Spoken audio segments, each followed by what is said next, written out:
দেখো এই অঙ্কটা এসছে আরআরবি গ্রুপ ডিতে।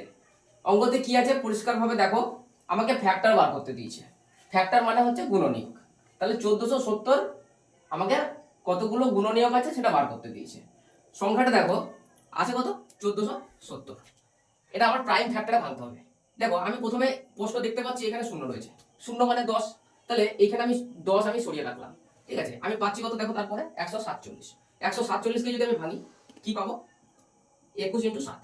আমি যদি আবার এই 21কে ভাঙি তাহলে কি পাবো, দেখো 21কে ভাঙলে কি পাচ্ছি, 3 ইন্টু 7। আর এখানে আমার 7 রয়েছে, তাহলে দেখো আমি 3-এর পাওয়ারে এখান থেকে আমি কি পাচ্ছি, 3-এর পাওয়ারে 1 পাচ্ছি, 7-এর পাওয়ারে দেখো 2 পাচ্ছি, এখানে একটা 7 এখানে একটা 7, আমি 2 পেয়েছি। আর আমি যদি 10কে ভাঙি কি পাবো, 2 ইন্টু 5।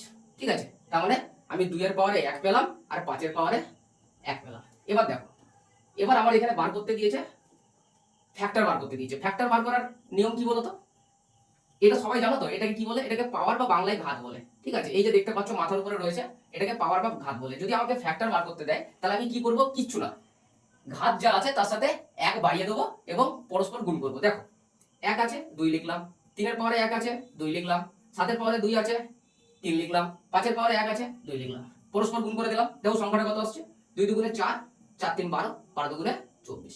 24 অপশনে কোথায় রয়েছে দেখো, ডি তে রয়েছে। তাহলে এটা করতে কতক্ষণ সময় লাগবে, মাত্র 2 সেকেন্ড।